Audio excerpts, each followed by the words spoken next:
Number 33 में क्या बोल रहा है, स्टेटमेंट दिया हुआ है। पहला स्टेटमेंट है कि Bohr model is applicable for beryllium +2 ion. तो बोहर मॉडल किसके लिए होता है, हाइड्रोजन लाइक स्पीशीज के लिए होता है, और barium +2 is not a hydrogen like species, so therefore this statement is wrong. Second statement है कि total energy coming out of any source of energy is integral multiple of energy of 1 photon. ठीक है, तो क्या करते थे आप, NH upon energy क्या होता था, energy of a photon H/mv। ठीक है, तो क्या होता था, NH/mv। तो मतलब क्या है, ये n क्या है, इंटीग्रल मल्टीपल है, ये बताता है। ठीक है, so this is also energy of photon की बात हो रही है। ठीक है, तो ये क्या हो जाएगा आपका, ये भी स्टेटमेंट सही हो जाएगी। और ऑप्शन स्टेटमेंट 3 देखो, number of waves present in unit length is known as wave number. This is the wave length, this is what, wavelength का आपका जो वेव नंबर का डेफिनेशन होता है। तो ये भी स्टेटमेंट सही है। E/m ratio of cathode ray is independent of the nature of gas. ये भी बिल्कुल सही है, क्योंकि आप कोई भी गैस लोगे और वो क्या होगा, इलेक्ट्रॉन ही हमें देगा। तो कोई भी गैस अगर ब्रेक होके डिसोसिएट होके इलेक्ट्रॉन दे रहा है, तो ये स्टेटमेंट भी सही है। It is not depending upon the nature of gas which is taken in the cathode tube. Coming on to question number 34। 34 में क्या बोल रहा है, देखो 34 में हमें बोल रहा है, 34 देखो, इसका सारा स्टेटमेंट हम एक वन बाय वन इसको कवर करेंगे। क्वेश्चन नंबर 34,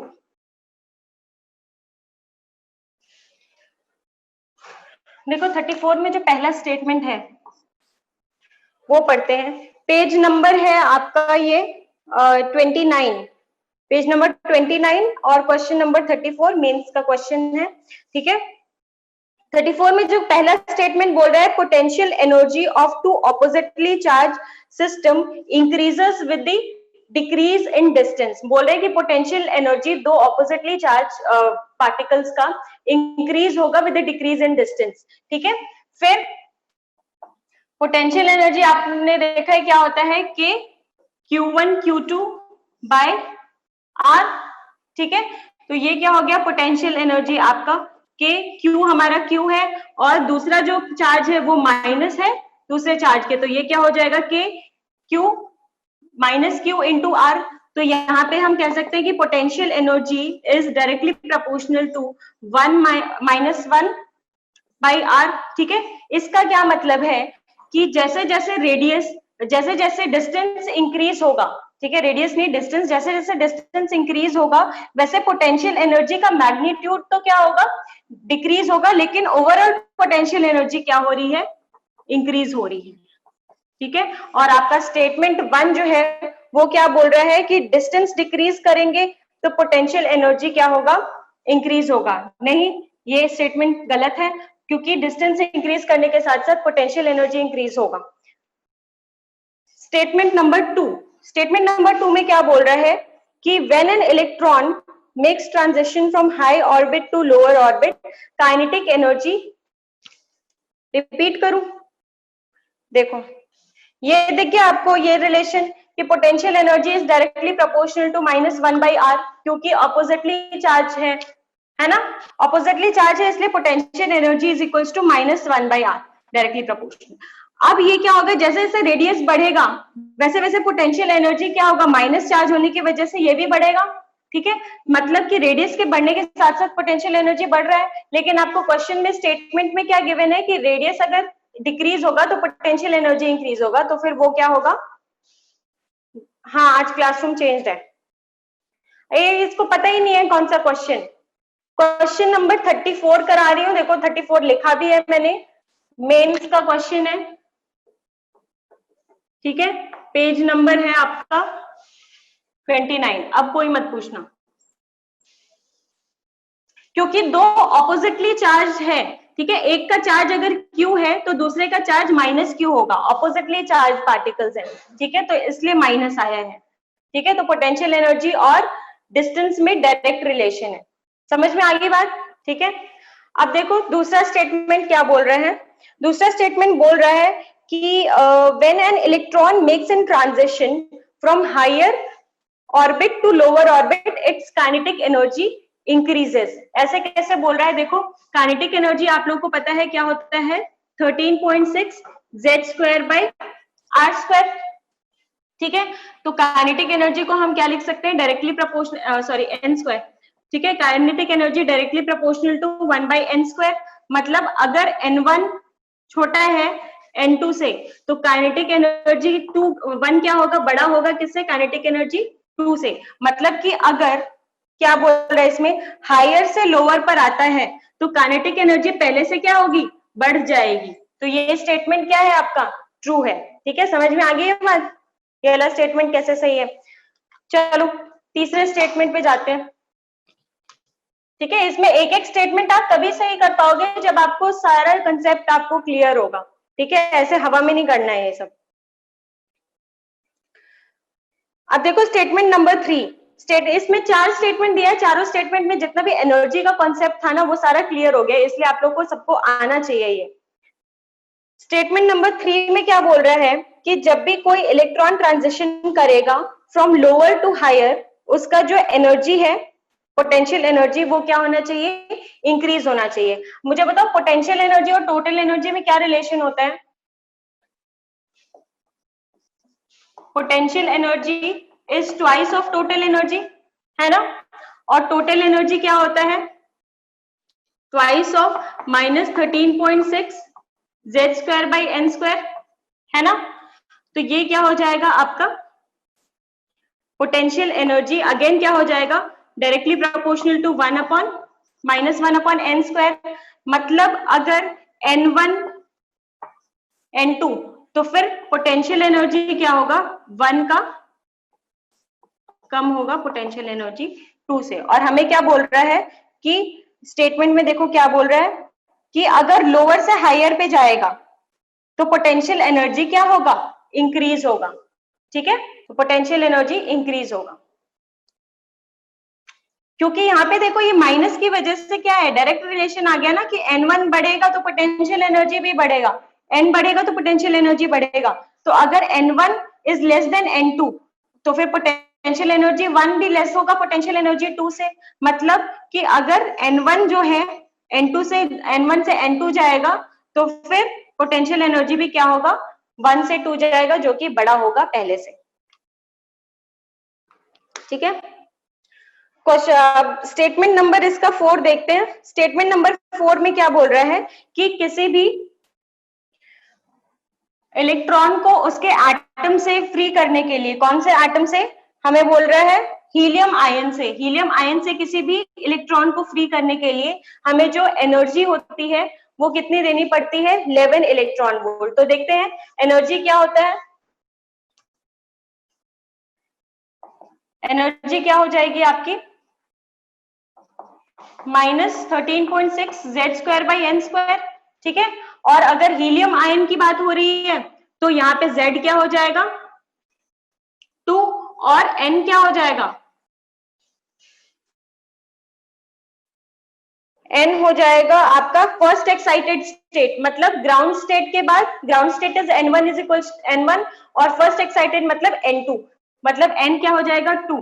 तो E क्या हो जाएगा आपका, E का मैग्नीट्यूड आ जाएगा 13.6 z² मतलब 2 का स्क्वायर अपॉन 2 का स्क्वायर। तो E का जो मैग्नीट्यूड आया वो आया 13.6 इलेक्ट्रॉन वोल्ट। मतलब इतनी एनर्जी आपको देनी पड़ेगी।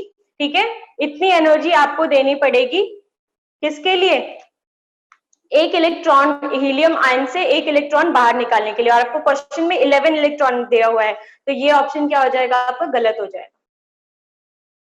कौन सा केस 2,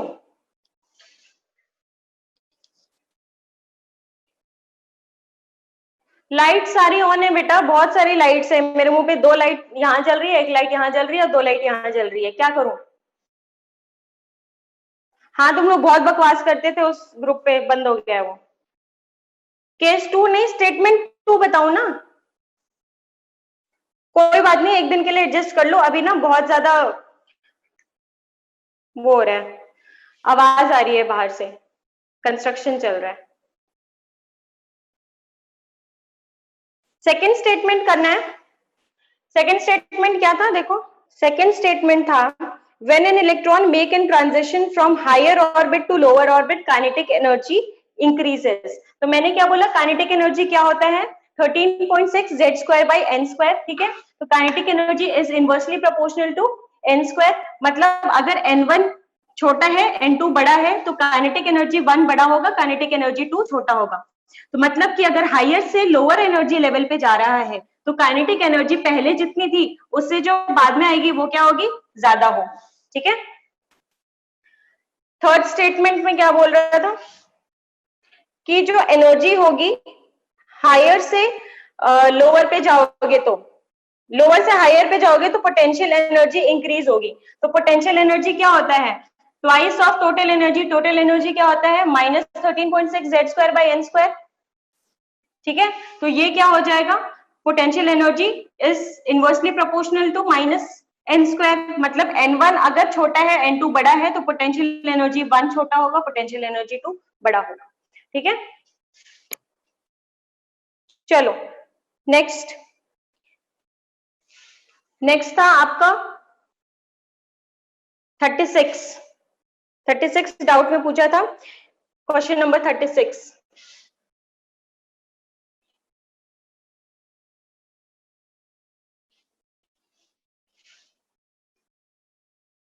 देखो बच्चों, जिसको फास्ट पढ़ना है ना वो खुद से ही पढ़ लो, क्योंकि यहाँ पे कम से कम 150 बच्चे हैं, ठीक है। सबको साथ में लेके चलना है। अगर 2-3 बच्चों को स्लो लग रहा है उसकी वजह से मैं आपको अपना स्पीड फास्ट नहीं करूंगी, ठीक है, क्योंकि सारे बच्चों को पढ़ना है। आप लोग तो जो ब्रिलियंट अपने आप को समझ रहे हो, जिनको लग रहा है कि मैं स्लो पढ़ा रही हूँ, तो आप खुद से पढ़ लो, कोई प्रॉब्लम नहीं है।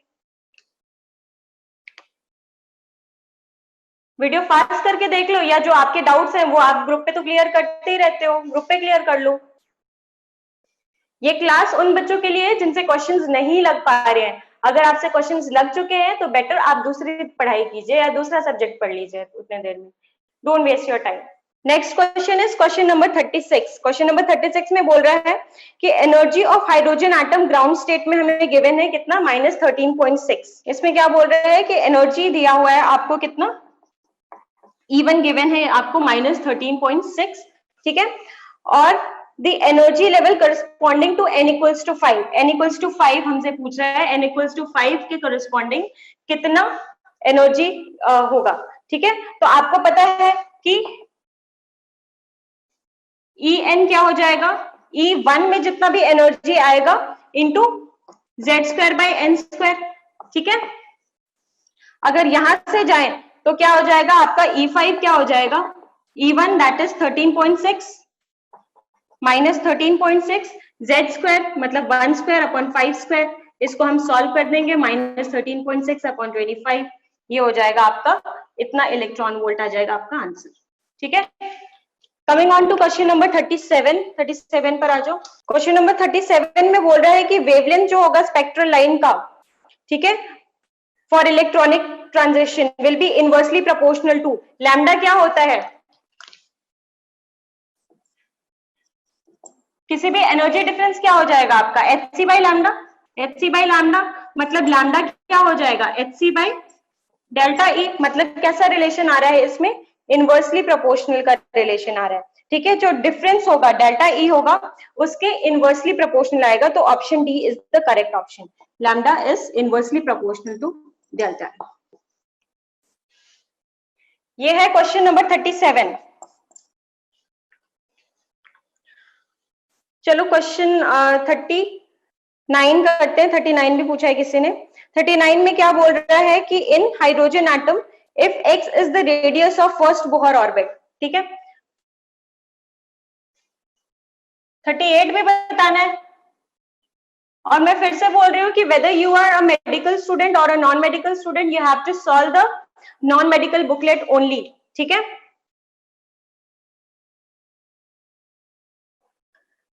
देखो 38 तो में तो आपसे बस ये पूछ रहा है कि the first quantum theory explain the structure of atom was made by, ये तो आपका उसका क्वेश्चन है, एक थ्योरेटिकल क्वेश्चन है, बोहर ने दिया था ये, तो Bohr is the answer. Question number 39 में बोल रहा है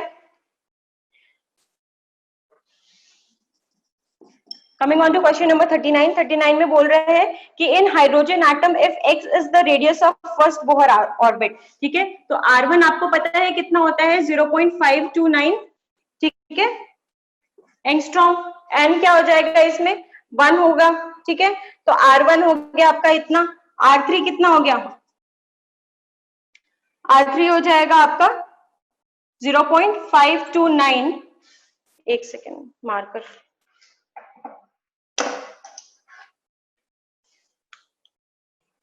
प्लैंक से पहले बोहर आया था। ठीक है, तो थर्ड क्या हो जाएगा 3 स्क्वायर, मतलब 0, अगर ये x है तो ये क्या हो जाएगा 0.529 इंटू 9, मतलब ये क्या हो गया 9x। ठीक है, और लैम्डा क्या होता है 2 पाई r अपॉन n। तो यहां से आप क्या निकालोगे 2 पाई, आपको r की भी वैल्यू पता है, 2 पाई की भी वैल्यू पता है, लैम्डा निकल जाएगा, कितना हो जाएगा 2 pi 9x upon n is equals to 3। तो ये हो जाएगा 3, मतलब 6 पाई x।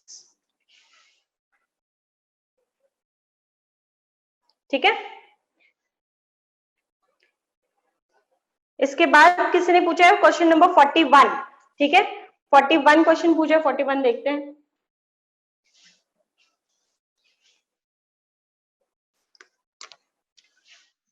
सीरियल वाइज चल रहे हैं। इसमें हमने क्या, ये लैम्डा जो होता है ना वेवलेंथ, वो क्या होता है 2 पाई r बाई n। हाँ, याद रखना पड़ेगा आपको।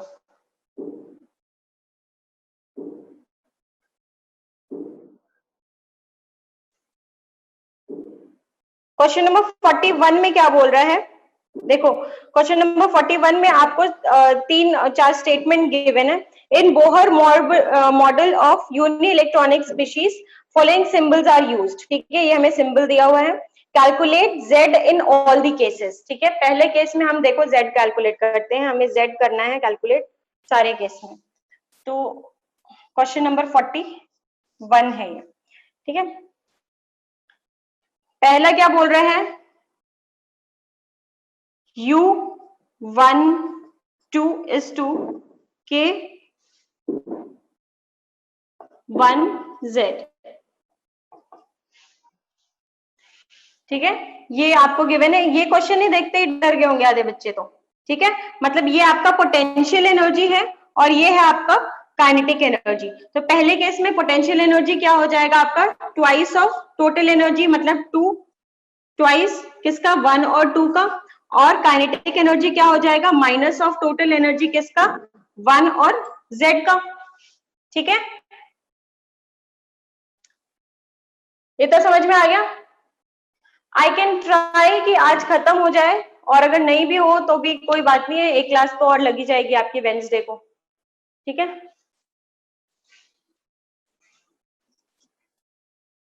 ये समझ में आ गया।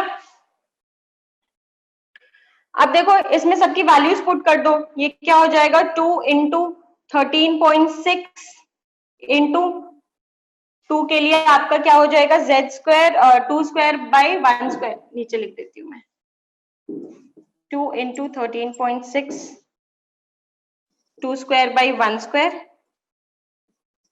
और नीचे आ जाएगा आपका पॉजिटिव में आएगा, वो क्या आ जाएगा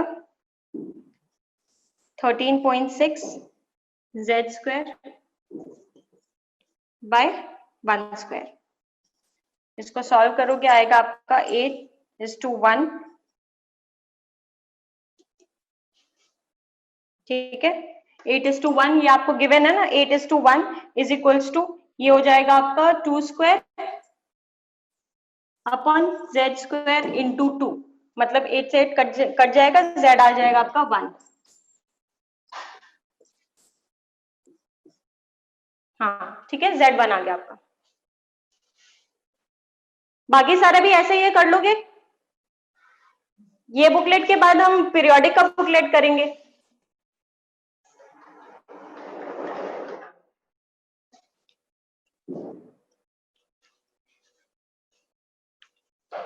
ठीक है, आप इसमें 2-3 कर लो, उसके बाद तो सारे इसमें जितने भी दिए हुए हैं ना, सारे करने की जरूरत नहीं है। बाकी में तो एक का तो आंसर एक ही ऑप्शन है इसमें, तो ऑप्शन बी। ठीक है, अगर ऐसे क्वेश्चन रहते हैं ना तो क्या होता है, उसमें ऑप्शन भी इजी रहते हैं। ये वाला रिपीट करूं? 40 हो गया ना, हाँ 60 तक हो जाने चाहिए। देखो इसमें क्या बोल रहे हैं कि टोटल एनर्जी, पोटेंशियल एनर्जी और काइनेटिक एनर्जी में रेशियो पूछा है, हमें जेड की वैल्यू कैलकुलेट करनी है। तो potential energy twice of total energy होता है और kinetic energy minus of total energy होती है। ठीक है, सबसे पहले उसके बाद क्या करेंगे, ट्वाइस ऑफ सबकी वैल्यू पुट कर देंगे। ये 1 और 2 है, मतलब एन, और आपको जेड की वैल्यू पता है, यहाँ से आपका आ जाएगा। ठीक है, देन अगेन टोटल एनर्जी में भी सारी वैल्यूज पुट कर देंगे और इसको हम सॉल्व कर देंगे। रेशियो आपका गिवन है, यहाँ से आपका आंसर आ जाएगा z इज इक्वल्स टू 1। बाकी सारे भी ऐसे कर लोगे। 41 के बाद जो क्वेश्चन पूछा है, 41 के बाद बताओ 45। चलो 44 पर आते हैं। इसमें तो आपको सिर्फ वही वाला फॉर्मूला यूज करना है, 44 फिर 45 करना है। हाँ, डायरेक्ट फॉर्मूला ही यूज करना है, बट ठीक है कोई बात नहीं, मैं समझा देती हूँ कि shortest wavelength of the Balmer series helium atom का आपको गिवन है x, मतलब लैम्डा आपको गिवन है कितना, x। मैं क्वेश्चन नंबर 44 डिस्कस कर रही हूँ। Lambda is x। Okay, the longest wavelength and passion series of lithium, ये आपको गिवन है हीलियम एटम का। ठीक है, हीलियम एटम का गिवन है और हमें निकालना है लॉन्गेस्ट वेवलेंथ किसका, पैशन सीरीज का किसका, लिथियम +2 एटम का, आयन का। इसके लिए हमें लैम्डा मैक्स निकालना है। ठीक है, क्वेश्चन समझ में आ गया?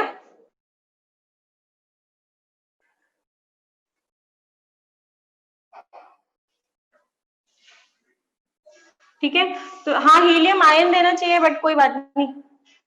ये क्या हो जाएगा, बाल्मर सीरीज में क्या होता है, बाल्मर सीरीज में N1 और N2, N2 क्या होगा, N1 हो जाएगा आपका बाल्मर सीरीज के लिए, N1 हो जाएगा 2 और N2 क्या हो जाएगा,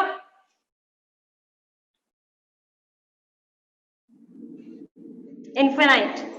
ठीक है, तो ये हो जाएगा 1/x RH into Z² that is 4, 1/4 minus 0, 1/∞ कितना होता है, 0। ठीक है, यहां से आप x के टर्म्स में निकाल लोगे, दैट इज RH किसके बराबर हो जाएगा, 1/x के बराबर।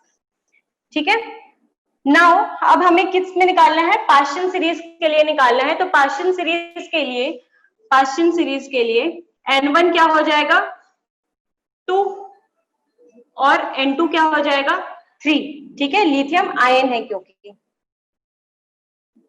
तो यहाँ पे हम कर लेंगे 1/λ is equals to RH into lithium है इसलिए 9 और 1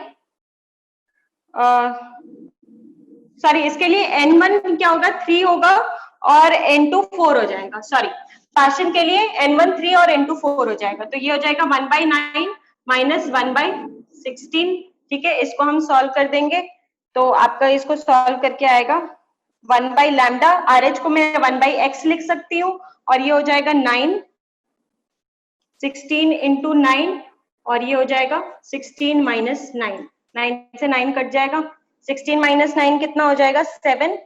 ठीक है, 7/16x, 7/16x हो गया 1/λ, मतलब lambda is equals to 16x/7। ठीक है, 35 बताया तो था मैंने, 42। एक तो आगे बढ़ने के बाद तुम लोग पीछे के क्वेश्चंस पूछने लगते हो ना, तभी लेट होता है। देखो 42 में जिसको भी सुनना है सुन लो। 42, which electronic level would allow the hydrogen atom to absorb a photon but do not emit a photon। ठीक है, एब्जॉर्ब तो कर ले लेकिन एमिट ना करे फोटोन को हाइड्रोजन के लिए, तो उसके लिए तो ग्राउंड स्टेट ही होना जरूरी है ना, तो ग्राउंड स्टेट पर होगा तभी कर सकता है, एब्जॉर्ब कर सकता है लेकिन एमिट ना करे। एक्साइटेड स्टेट में रहेगा तो एमिट कर देगा, तो ग्राउंड स्टेट क्या हो जाएगा, 1s।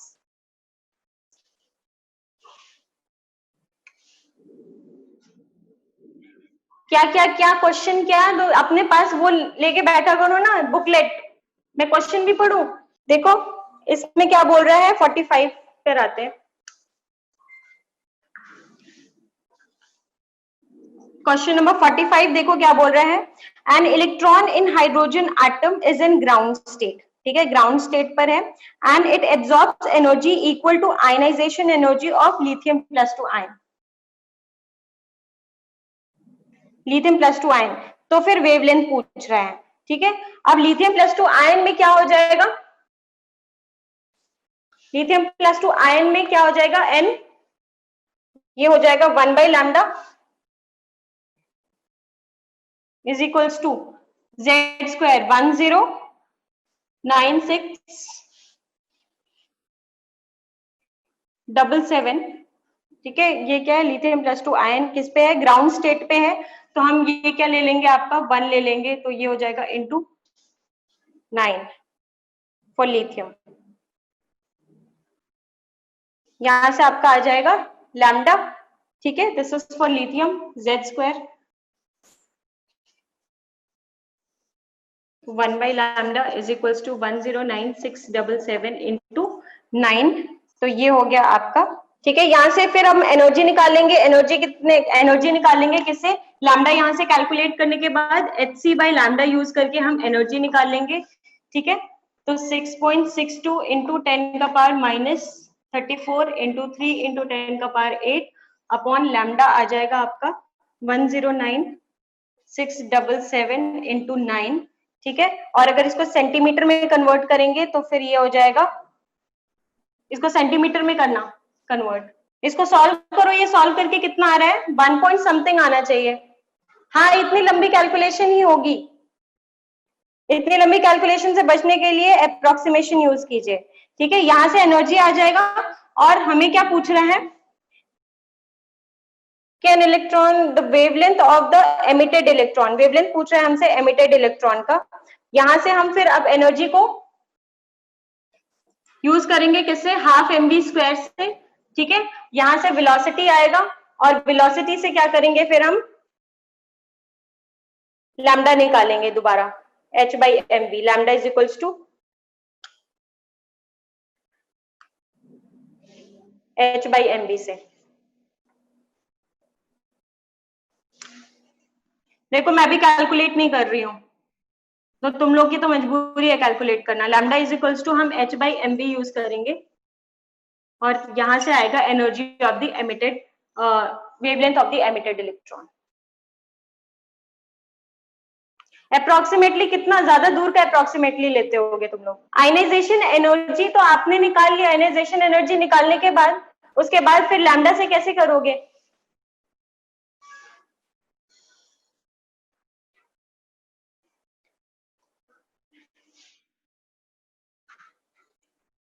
Next question. देखो कैलकुलेशन तो तुम लोग को ही करना पड़ेगा ना, मैं कैलकुलेशन, एक बार कैलकुलेशन क्या कैसे करोगे, कैलकुलेशन तो तभी सही हो सकती है जब प्रैक्टिस करो। नेक्स्ट क्वेश्चन कौन सा था, क्वेश्चन नंबर 49,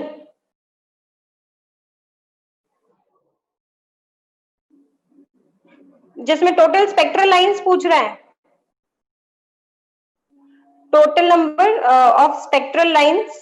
देखो 9th एक्साइटेड स्टेट का पूछ रहा है, ठीक है। क्वेश्चन नंबर 49 में आओ, 46, 48, 47, 49 सारे क्वेश्चंस डाउट है।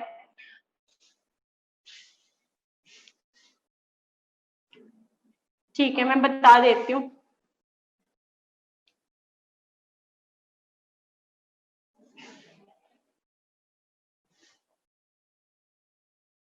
फोर्टी सिक्स, मैं बता रही हूँ क्या करना है आपको, सिंपली देखो ratio of difference in the wavelength of first and second line of Lyman series in hydrogen atom is to the difference in the wavelength. हमसे पूछ रहा है, देखो हमसे सिंपली क्या पूछ रहा है कि λ2/λ3, in the question we are asked λ1 minus λ2 upon lambda 2 minus lambda 3। यही पूछ रहा है ना हमसे क्वेश्चन नंबर 46 में, है ना। तो अब हमें क्या करना होगा, इसमें लैम्डा 1 की वैल्यू निकालो, लैम्डा 2 की वैल्यू निकालो, दोनों को माइनस करो, फिर लैम्डा 3, इसमें एक ही फॉर्मूला यूज होगा, 1/λ1 is equals to R H. Z हम 1 ही लेंगे सबके लिए, हाइड्रोजन की बात हो रही है। 1 माइनस 1/4, 1/λ2 क्या हो जाएगा, लैम्डा 2 आप करोगे आर एच, और 1/4 माइनस 1, तो ये हो जाएगा 4/3 आर एच। लैम्डा 2 हो जाएगा 4/3 आर एच। एक सेकेंड, इसको सॉल्व करेंगे तो कितना हो जाएगा, 4 आर एच और ये 3, तो 1/λ1, λ1 आ गया आपका 4/3 आर एच। ठीक है, लैम्डा 2 हम ऐसे निकाल लेंगे, लैम्डा 2 आपका कितना आ जाएगा, 1/3 आर एच 1/9 माइनस 1, तो ये हो जाएगा 1/λ2। लैम्डा 2 हो जाएगा आपका 9 और ये 8 हो जाएगा, 9 आर एच बाई 8। ठीक है, अब इन दोनों को माइनस कर लेंगे हम, तो लैम्डा 1 माइनस लैम्डा 2 निकाल लेंगे। ठीक है, लैम्डा 1 माइनस लैम्डा 2 कर लेंगे, और फिर लैम्डा 3 हमारा आ जाएगा आर एच। लैम्डा 3 आप करोगे तो फिर एन क्या लोगे लैम्डा 3 के लिए,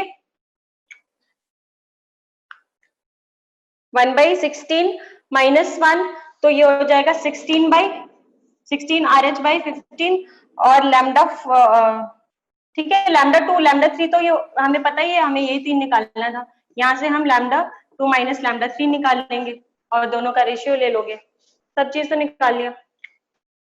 ठीक है, क्वेश्चन नंबर 47 में भी सेम ही आपको यूज करना है, 1/λ ऑफ लाइमन क्या हो जाएगा, आर एच 1, ठीक है, 1 माइनस 1/4, ठीक है, 1 माइनस 1/4 होगा, n1 हो जाएगा आपका 1, और n2 हो जाएगा आपका 2। ठीक है, तो यहां से लैम्डा ऑफ लाइमन निकल जाएगा, और लैम्डा ऑफ बाल्मर के लिए आप n1 2 यूज करोगे और n2 4 यूज करोगे। ठीक है, तो यहां से लैम्डा ऑफ बाल्मर निकल जाएगा, दोनों का रेशियो ले लेंगे। ठीक है, मोस्ट प्रोबेबली आई थिंक इसका दोनों का रेशियो सेम ही आ जाएगा। मैं 47 बता रही हूँ, 48 ही बता रही हूँ। 48 में बोल रहा है कि the value of n1 plus n2 and n2 square minus n1 of helium is given 4 and 8। यहाँ से n2 और n1 की वैल्यू आ जाएगी, क्या गिवन है, n2 square minus n1 square is equals to 8, मतलब n2 minus n1 upon into n1 plus n2 is given to be 8। ठीक है, और n2 प्लस n1 हमें पता है कितना, n2 प्लस n1 हमें पता है कितना है, गिवन आपका 4 है ना। अब दोनों को डिवाइड कर देंगे, तो ये क्या हो जाएगा आपका n2 माइनस n1 आ जाएगा, यहां से कितना 2, और n2 प्लस n1 आपको पता ही है कितना है 4, दोनों को सॉल्व करेंगे, 2n2 is equals to 6, 2n2 is equals to 6, तो n2 आ जाएगा आपका 3। ठीक है ना, और n1 आ जाएगा आपका 1। अब n2 आ गया, n1 आ गया, 1/λ की फॉर्मूला यूज करो, आ जाएगा आंसर, 1/λ इज इक्वल्स टू 1/λ किसका दिया हुआ है, एटम दिया हुआ है हीलियम का। ठीक है, तो R H into 4 1/1 minus 1/, solve कर दो। ठीक है, क्वेश्चन नंबर 49 पर आते हैं। 49 में हमसे बोल रहा है कि पॉसिबल स्पेक्ट्रल लाइंस जो कि एमिट होगा 9th एक्साइटेड लेवल से। 9th एक्साइटेड लेवल का क्या मतलब है, कौन सा, इसके n की वैल्यू क्या होगी, फर्स्ट एक्साइटेड वैल्यू, हाँ n की वैल्यू होगी आपकी 10। 49 पहले कर लू, ये बोल रहा है 9th एक्साइटेड लेवल मतलब n की वैल्यू हो गई आपकी 10, और ये बोल रहा है ग्राउंड पे, ग्राउंड पे आने के कितने तरीके हैं। ठीक है, तो ये हो गया आपका और कौन से सीरीज में बोल रहा है? ब्रैकेट सीरीज में। ब्रैकेट सीरीज कहां से स्टार्ट होता है? 4 से। तो 4, 5, 6, 7, 8, 9, 10।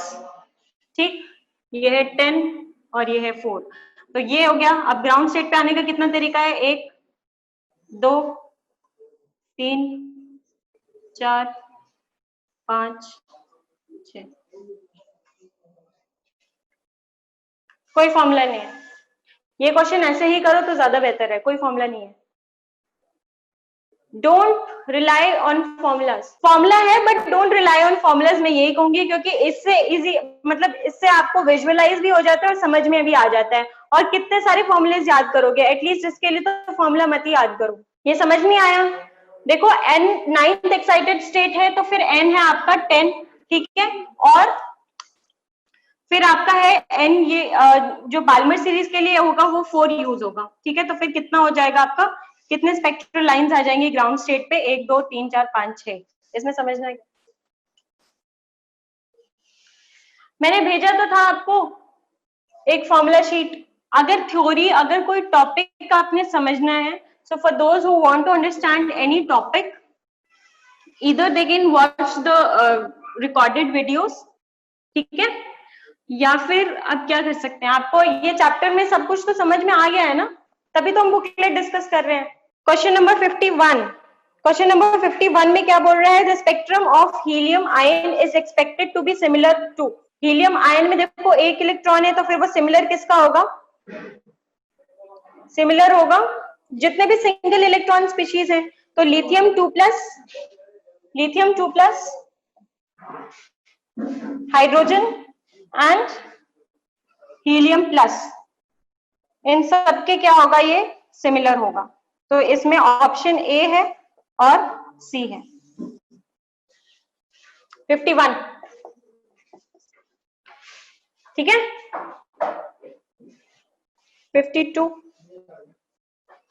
number of visible lines when an electron returns from 5th orbit to the ground orbit, ठीक है। ये हमें बोल रहा है 5th ऑर्बिट से ग्राउंड ऑर्बिट पर आने पे, मतलब ये किस में हो जाएगा?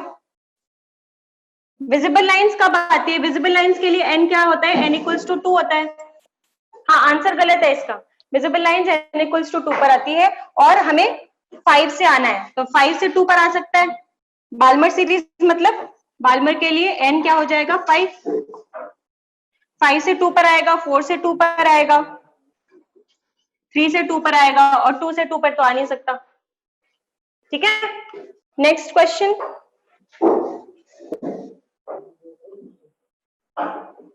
हाँ, 3 लाइंस होंगी। इसका भी आंसर गलत है क्या? 5th ऑर्बिट से पूछ रहे हैं ना, बाल्मर के 5th ऑर्बिट से पूछ रहे हैं।